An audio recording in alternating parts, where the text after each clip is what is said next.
Y los cristianos suelen vivir de acuerdo a ese código civil y penal.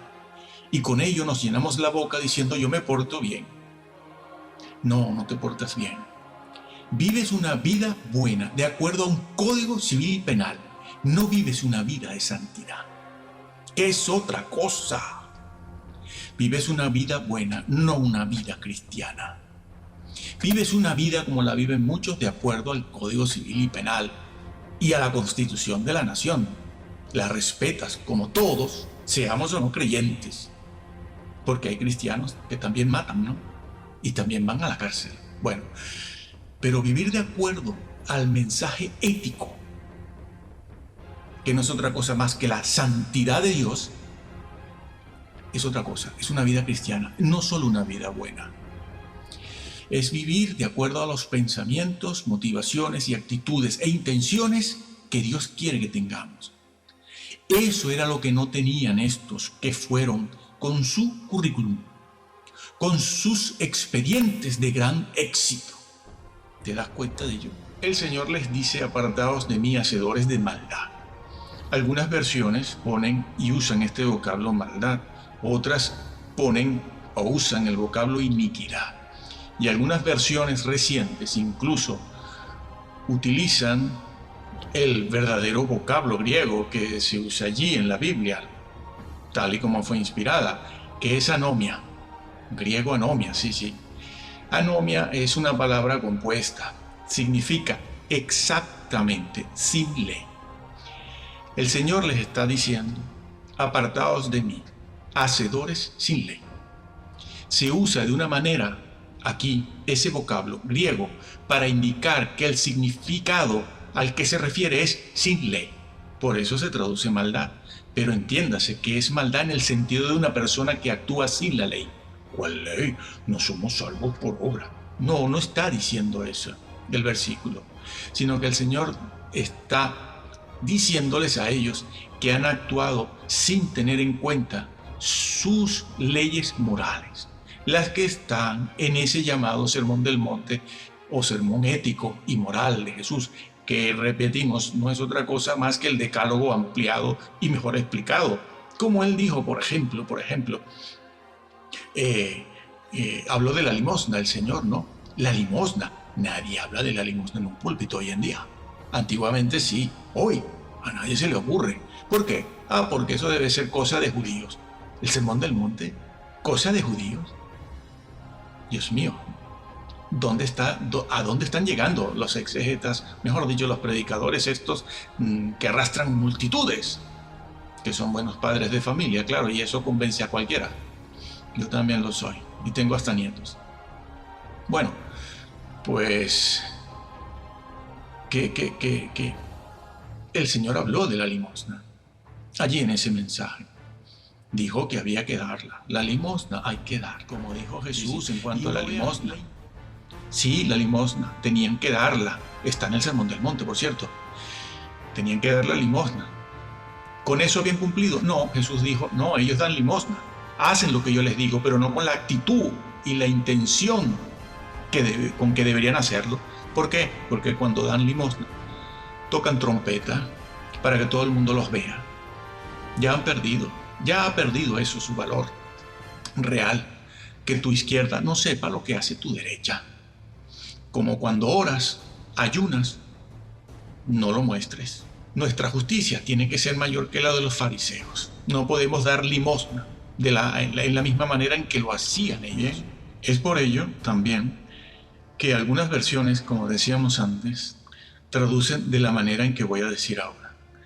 Esa frase, hacedores de maldad, se puede traducir así, de esta manera: transgresores de la Torá, o personas que obran sin Torá.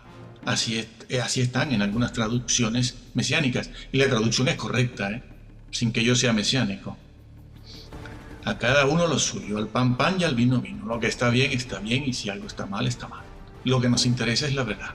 Así que lo digo, esas traducciones son correctas porque traducen del original, aparte de darle el sentido de la mentalidad hebrea, que no es otra cosa que un reflejo de la esencia y la naturaleza de Dios mismo. Por cierto, que quien no conozca la naturaleza y la esencia de Dios no puede adorar al Señor. Bueno, puede bailar, puede brincar, puede dar gritos, puede ponerse arriba en un grupo como se ha hecho costumbre, una costumbre moderna además, muy reciente, ¿no? Eso que llamamos grupo de alabanza. Pero si no se conocen los atributos de Dios, no hay adoración. Habrá otra cosa, será otra cosa. Pero si no se conoce a Dios, y Dios sí puede ser conocido, porque lo que revela la Biblia de Dios es revelado porque puede y debe ser conocido. Mateo 7:23, hacedores de maldad. Allí en ese pasaje bíblico vemos a una persona que se presenta para ser juzgada por Dios. Esa persona se da cuenta de que no va a entrar y entonces clama, porque parece que está clamando compasión, misericordia, está haciendo valer sus méritos pastorales, ministeriales, evangelísticos. Y le dice a Jesús, el Hijo de Dios: Señor, Señor, en tu nombre profeticé o profetizamos. En tu nombre echamos demonios, obras poderosas hicimos, milagros, tantas cosas que hemos hecho. ¿Te parece poco? Hicimos lo que tú nos dijiste, en tu nombre. No eran personas que oraban de cualquier manera, eran personas conscientes de lo que hacían y que lo hacían en la forma supuestamente correcta. Vamos a ver si eso es así. Interesante es la expresión Señor, Señor, ¿no? Como quien dice, Señor mío, mi Señor, ¿no? Eso es así, eso es lo que se está diciendo ahí. Pero el Señor les dice a ellos, les dice, apartaos de mí, hacedores de maldad. Nunca os conocí, yo nunca os conocí, apartaos de mí, hacedores de maldad. Aquí se usa la expresión ginosco, esa expresión conocer, nunca os conocí, conocer, es ginosco en griego, que ciertamente implica un conocimiento con una relación personal, implica una intimidad, es decir, conocer de una manera íntima a través de una relación. Ese vocablo significa eso. Ahora nosotros nos preguntamos si Jesús no los conocía realmente. Aquellas personas le cayeron a él allí en el juicio por sorpresa. El Señor nunca supo que ellos hacían milagros, el Señor nunca supo que ellos echaban fuera demonios. No, el Señor sí lo sabía. Porque los conoce, porque el Señor lo sabe todo, en el sentido de que lo sabe todo, es que no los deja entrar. Porque si no es que lo engañan. Claro, seguimos con nuestras mentiras en el mismo cielo. Bueno, a ver, si en el cielo va a haber lo mismo que hay en la tierra, de mentiras, asesinatos, el Señor sí los conocía, claro que los conocía. La palabra conocer usada aquí, entonces, tiene la idea de aprobar o admitir. Es decir, que el Señor les dice, yo no apruebo eso que me dices, no lo apruebo. Yo no admito eso que tú me estás enseñando, eso que me estás recordando, eso que estás esgrimiendo para poder entrar, yo no lo admito. ¿Cómo? ¿No admites que te digamos Señor, Señor, que todo lo hagamos en tu nombre, que profeticemos, que echemos fuera demonios, obras poderosas? Somos padres de familia, gente honrada, gente de clase, gente de buen comportamiento social. Nunca os conocí. Yo no apruebo eso. No es eso lo que yo mandé. No todo el que me dice Señor, Señor, sino el que hace la voluntad de mi Padre, hacedores de maldad. Entonces, el Señor no aprobó eso. Es el mismo vocablo ginosco, ese mismo vocablo ginosco se usa en Romanos 7:15 de esa misma forma y manera, en el sentido de aprobar. Yo no apruebo, yo no admito eso que ustedes me están sacando. Ese currículum que me enseñan no tiene valor para mí. Sí, Jesús nunca aprobó eso. Bueno, obraron, sí, obraron, no según la voluntad de Dios. La gran La gran pregunta es, ¿y cuál es entonces la voluntad de Dios? Porque yo estoy en una iglesia muy grande. La voluntad de Dios está al final, unos versículos más adelante, donde el Señor prácticamente les dice: todo aquel pues que oye estas palabras mías. ¿Cuáles palabras mías? Todo el sermón del monte. Algunos han querido llamarlo el sermón ético, que no es otra cosa que el decálogo. Todo aquel pues que oye estas palabras mías, ¿sí?, del Señor, y no las pone por obra, no entra. En Mateo 7, no entra. Como estamos viendo entonces, se da a entender que estas personas son creyentes. Las supone ya creyentes. Pero en el día del juicio, estos cristianos empiezan a enumerar los sermones y la doctrina proclamada. Empiezan a enumerar las cartas y libros que han escrito y vendido. Empiezan a enumerar las obras que han hecho, que dan testimonio nada menos. Ese tipo de obra que ellos hacen dan testimonio nada menos que del enorme poder especial, sobrenatural que poseen, porque para echar demonios se necesita un poder espiritual. No cualquiera lo hace. No cualquiera lo hace.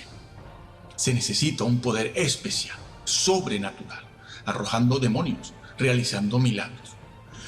Los vaticinios que están de moda, es decir, ellos enumeran, entre otras cosas, eso. Con la palabra profetizar, posiblemente estaban incluyendo los vaticinios del futuro. Es decir, han hablado proféticamente en el espíritu para edificar la iglesia, claro, para edificar la iglesia, supuestamente. ¿No? Eso está en otros lugares de la Biblia. Y todo invocando el nombre de Jesús. ¿No? Todo invocando el nombre de Jesús. Eran obras que han sido llevadas a cabo por la fe en Jesús y para el servicio y la edificación de la iglesia. Les dice que no han hecho la voluntad del Padre. ¿Y qué es lo que no han hecho? A pesar de que ellos han enumerado lo que sí hicieron. Pues la voluntad del Padre, como decíamos anteriormente, es que se conociera y se hiciera y se pusiera en práctica el sermón de la montaña, porque ese sermón termina con esas palabras. Ese sermón termina, ese mensaje, esas palabras de Jesús termina allí donde Él dice que todo aquel que oye esas palabras de Él, mías, dice Él, y no las pone por obra, no las pone, ese no entra. Estos ministros de gran éxito, capaces de llenar templos, estadios y auditorios, eran conocidos mundialmente, de gran crédito y fama internacional. He escuchado la publicidad y el marketing que le hacen a algunos de ellos de todas partes, y dicen: nos visita tal ministro de fama internacional, de gran prestigio, seguido por multitudes. Y el Señor les dijo: no admito eso.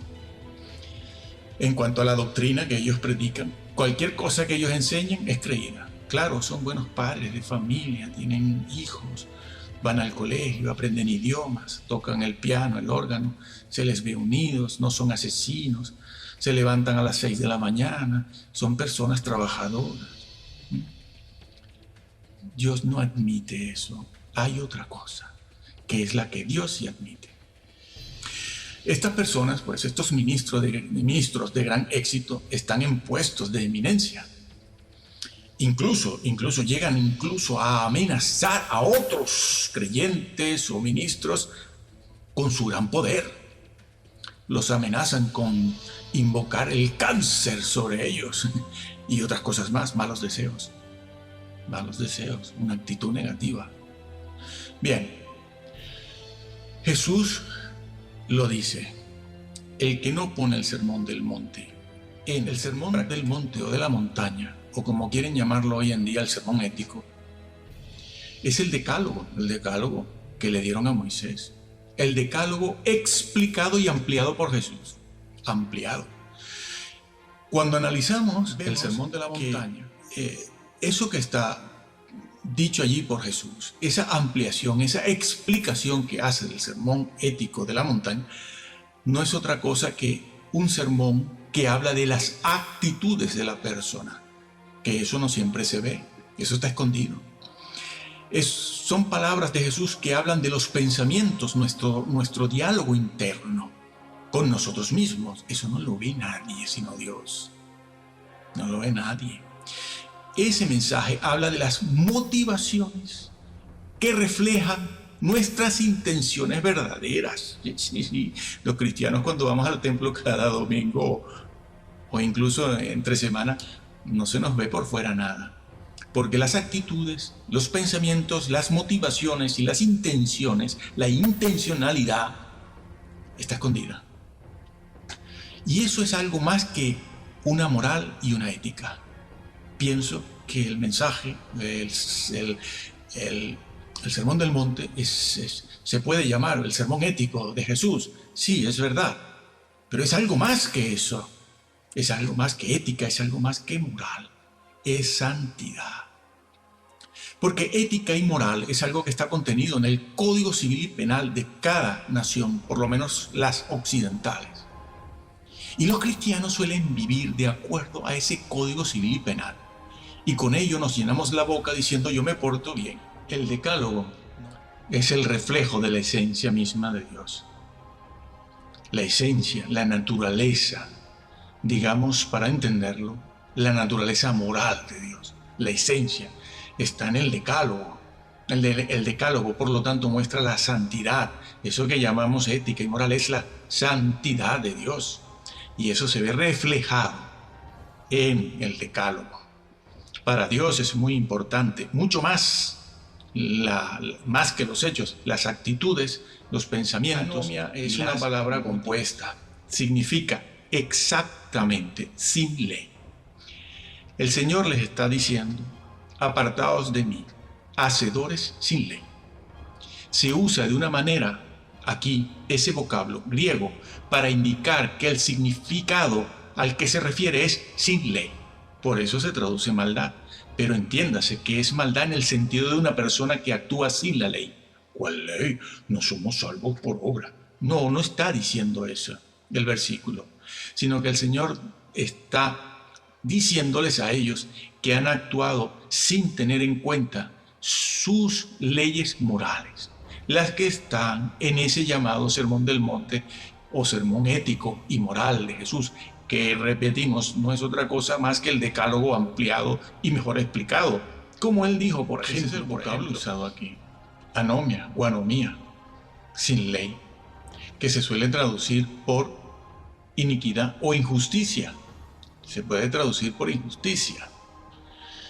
Y allí donde se use, en la frase donde se use, quiere decir que aquello a lo que se refiere es sin ley, no tiene ley, incluso en contra de la ley. No tener en cuenta la ley. ¿Cuál ley? La ley moral.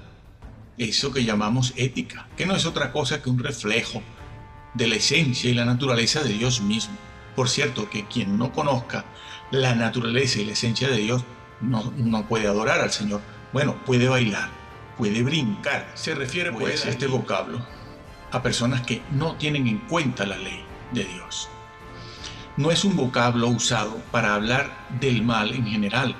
Cuando Jesús dice hacedores de maldad, está diciendo, bueno, es que ustedes son todos muy malos. No, no se usa. Anomia o anomía no se usa para hablar del mal en términos generales, sino que es un vocablo que se usa aquí y en otros lugares para hablar de la ley de Dios, la esencia de Dios. ¿Cómo tenemos que ser como Él? Los creyentes hoy en día dicen, yo no soy perfecto, Dios perdona los pecados. Sí, ponen esos versículos y otros en un costado de la balanza, pero resulta que tendríamos que poner en el otro plato de la balanza los versículos donde el Señor dice, sed santos porque yo soy santo, y sin santidad nadie verá a Dios. Que lo cojo no se salga, se dice en el libro de Hebreos. Bienaventurados los limpios de corazón.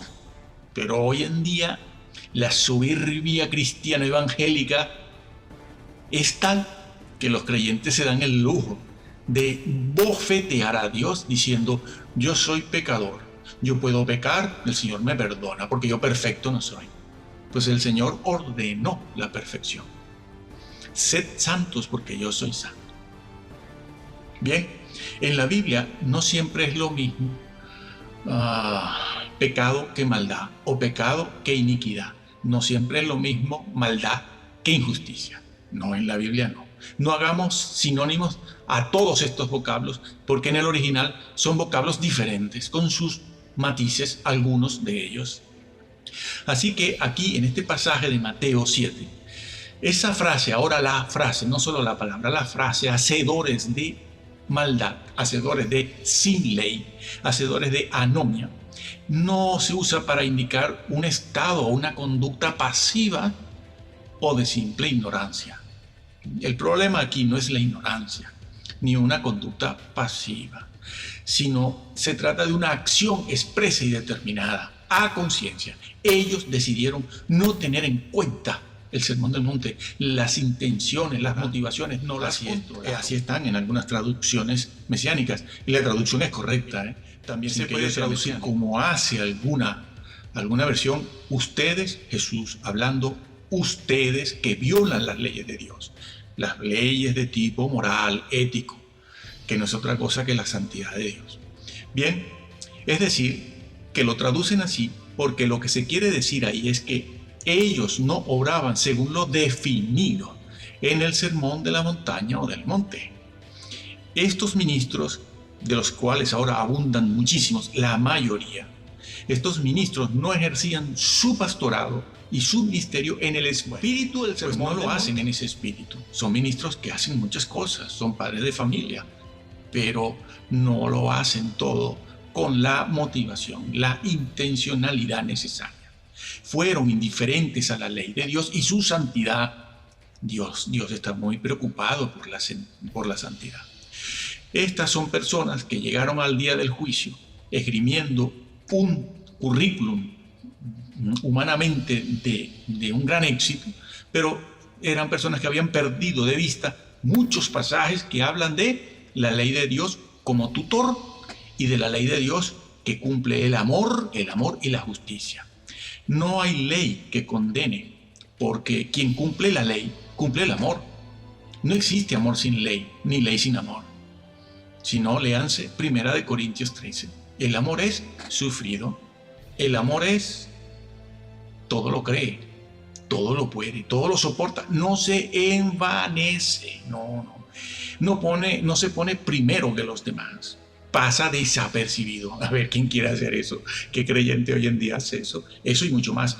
Porque el amor de Dios, ágape, como se encuentra en 1 Corintios, es un amor de la mente. No es un amor novelesco, de películas, de vídeos. No es un amor de tipo emocional. No es un desequilibrio emotivo de las emociones. Es un amor de la mente, es un esfuerzo de la mente, y eso es otra cosa muy distinta.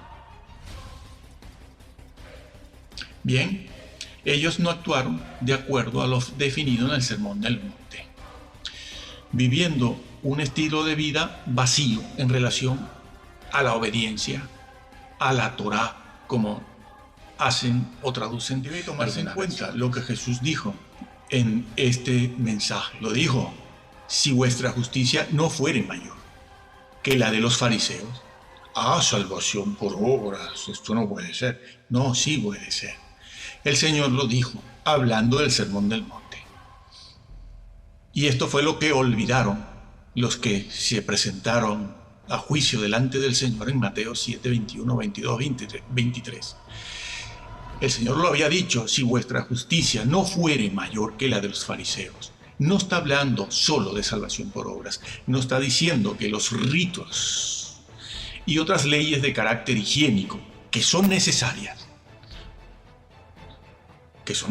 hacerlas por la salud, eso nos iba a salvar. El Señor no está diciendo eso. Cuando Él habla de la ley, lo dice de manera clara: si vuestra justicia, la justicia, la que está precisamente Él describiendo, definiendo en ese sermón, cuando habló, por ejemplo, de no llamar racá al hermano.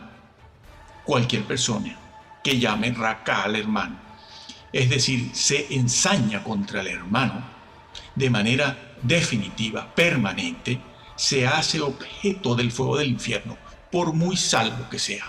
por muchos demonios que eche, por mucho que profetice. ¿Cuántos pastores hay en peleas así? Muchos, y hermanos, miembros de iglesia, de los que se sientan en los bancos, muchos, muchos, muchos, hoy en día muchos. Si vuestra justicia no fuere mayor, es decir, que ellos, y a nosotros se nos dice que debemos vivir de acuerdo a esa justicia. Por cierto, que en Efesios también lo dijo Pablo, que somos hechos, creados, y que debemos revestirnos de lo que Cristo nos dejó, lo que Cristo hizo, que nos hizo, nos recreó en justicia y verdad. Se emplea el vocablo justicia y verdad, porque es a eso a lo que se refiere el Señor aquí, justicia. Nuestra justicia tiene que ser mayor que la de los fariseos. No podemos dar limosna en la misma manera en que lo hacían ellos.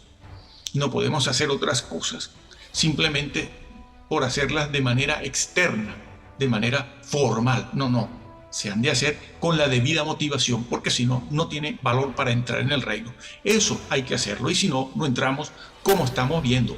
Esto no es una hipótesis. El Señor se los dijo a ellos. No entran.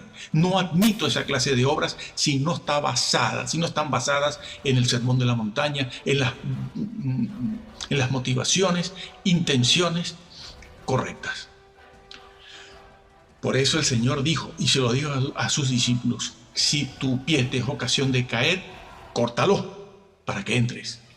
Si tu mano te es ocasión de caer, córtala para que entres. Y si tu ojo, por donde se codicia casi todo, te es ocasión de caer de la gracia, caer de la salvación. No está hablando de pecados específicos, sino en general.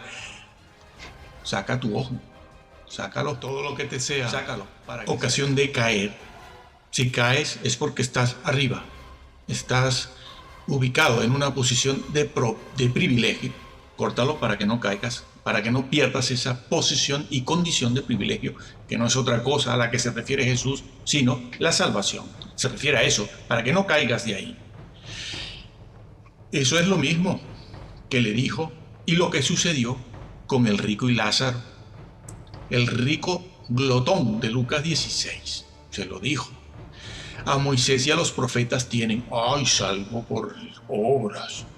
Sí, las obras que implican la justicia y que son un reflejo de la naturaleza de Dios, la santidad. Obrar con las motivaciones correctas. Se lo dijo al rico en el infierno. A Moisés y a los profetas tienen. Este rico, glotón, era judío, era hebreo, perteneciente a la raza de Abraham, hijo de Abraham. Por eso Abraham lo trata como hijo y él busca la mediación de Abraham. Y por eso se le habla de Moisés y los profetas, porque él sabía lo que era. ¿Fue condenado por ser rico? No fue condenado por ser rico, sino porque fue totalmente impío e insensible con su vecino que tenía allí, Lázaro, el mendigo, el indigente, posiblemente allí enfermo, ¿no? Al rico le faltó la piedad y el arrepentimiento, y aunque fuera judío, hijo de Abraham, no entraba. Y es que la piedad y la limosna son temas tratados en el Sermón de la Montaña. La piedad. El Sermón de la Montaña está relacionado con una vida de piedad, El mensaje de Jesús siempre incluyó la obediencia a Moisés y a los profetas. Léanse los versículos que tienen que ver con eso. Siempre. Nunca excluyó a Moisés y a los profetas, en el sentido de la justicia de la que hablan los profetas y el mismo Moisés.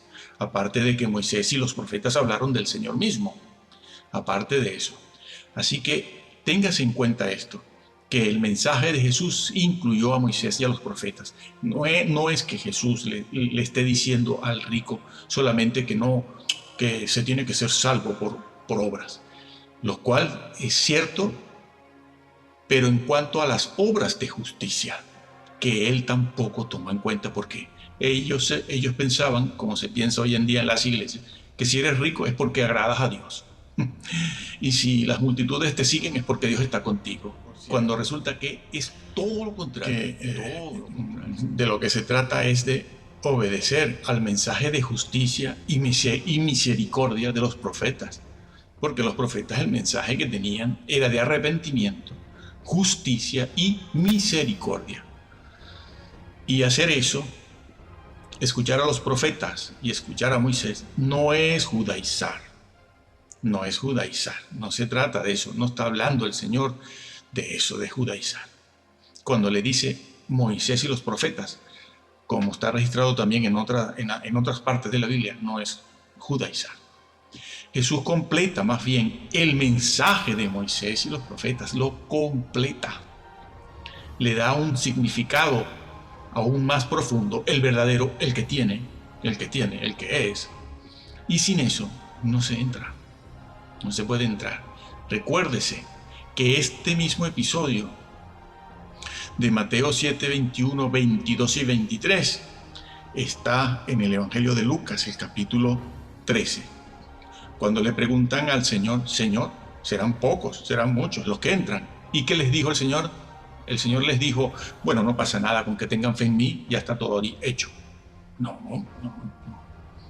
El mensaje de Jesús en cuanto a la salvación siempre fue el mismo, fue coherente. El Señor les dice, esforzaos por entrar. La palabra esforzar ahí es agorizomai, de donde viene nuestra palabra agonía. Sí. Entrar por la puerta es agónico, pero no solo eso. El esfuerzo es agónico.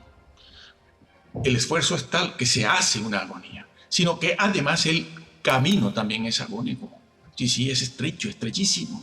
Hay que ir cortando un montón de cosas, haciendo referencia a lo que Jesús dijo, ¿no? Y que explicamos antes. Corta tu mano, corta tu pie, saca tu ojo. Es agónico. Tienes que cortar con la tele, tienes que cortar con YouTube, con la pornografía, tienes que cortar con tantos viajes, tienes que cortar con tantas amistades, grupos, sociedades, porque no tienes tiempo. La palabra no fructifica y no puedes entenderla. Y cuando se te dice que la salvación se puede perder, ¡ay! ¿Qué pasa? ¿Seré salvo, pastor? Claro. No tienes el calibre necesario para enfrentarte a eso. Córtalo. Bueno, pues allí en Lucas 13 está. Esforzaos por entrar. Salvación por obras. Sí y no. Pero sí, esfuérzate, porque muchos tratan de hacerlo y no lo logran.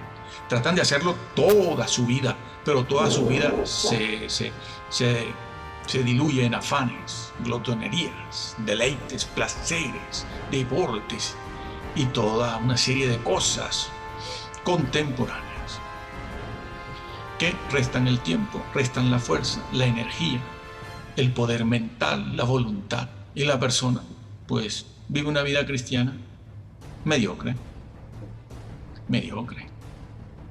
y no entrará. No se obtiene la salvación solamente por haber dicho lo correcto o haber realizado hechos espectaculares cosas que gustan a los creyentes, sobre todo cuando los ministros se pelean entre sí y llevan sus peleas al púlpito, ¿no? Y he visto a más de un creyente en medio de 3.000, 4.000 personas diciendo, eso, pastor, eso, dele duro. Les encanta esto. Bien, no se obtiene la salvación solamente por haber dicho lo correcto o realizado hechos espectaculares. Solo valdrá si eso se hace en amor y en justicia. Claro, todos dicen que hacen eso en justicia y en amor, claro, ya lo sé. Pero no es cierto. No son bíblicas, ni históricas, ni salvan las modernas oraciones de fe, ni la fe en la fe, ni la manipulación de ondas alfa, ni toda esa serie de cosas. Predicadores que van al púlpito y alaban al Papa, a la Madre Teresa, pero saben lo que estas personas han hecho. Si lo que hacen es negar el Evangelio y están tremendamente equivocados. La visión de Mateo, esto que estamos viendo en Mateo 7, 21, 22 y 23, desafía la complacencia cristiana y su arrogante seguridad de la salvación. Es un desafío, ¿no? Bueno, nosotros ya somos mayores, ya tenemos casi 40 años en esto y hemos visto de todo. Y no nos importa nada sino saber la verdad y decirla para quien quiera oírla. Que estos vídeos están dedicados solo a mis hijos. Bien, así que es un aviso para los que quieren o queremos entrar en el reino, para que sepamos todos nosotros que nuestra justicia tiene que superar a la justicia de los escribas y fariseos. Porque también el Señor Jesús dijo de ellos, dice, haced y guardad lo que ellos digan. No, yo no voy a hacer lo que ellos dicen porque ellos son falsos. No, sí, el Señor dice, haced lo que ellos os enseñan. Háganlo, pero no lo que ellos hacen. No imitéis sus obras, porque ellos dicen, pero no hacen. Es decir, que enseñaban bien, pero no hacían. Y el Señor lo dijo, hagan lo que ellos dicen. Así que nuestra justicia tiene que ser superior, conociendo y haciendo las dos cosas. Porque la mayor parte de los creyentes, a los creyentes en general se les deja que vivan solo a la altura del Código Civil y Penal de cada país, que son buenos. Y eso significa vivir una vida buena, pero no una vida cristiana. La vida cristiana va mucho más allá. Va a las motivaciones, a las intenciones, a los pensamientos, al diálogo interno. Como se le dijo al siervo infiel de Mateo 25, ¿no? Fue desechado. Pero es que el mismo Pablo lo dijo también. Dice, no sea que yo, habiendo sido heraldo para otros, se han convertido muchos conmigo, yo venga a ser después desechado. No sea que yo sea desechado después de haber salvado a tanta gente. Disciplino mi cuerpo. No está hablando de premios. No existe en la Biblia, en el Nuevo Testamento, algo así como el ser desechado de premios, ¿no? Una enseñanza como esa, ¿dónde está? ¿Dónde está? No, a mí me desecharon los premios. No, Pablo no está hablando de que pierdas los premios, que te van a desechar porque no alcanzas un premio adicional a la salvación. Me está hablando de la salvación misma. No sea que yo sea desechado de eso, de lo que se han apropiado otros por mi ministerio, que no es otra cosa que la salvación. Eso. Así, el Señor sí pide santidad. Un desafío a la complacencia cristiana de hoy en día.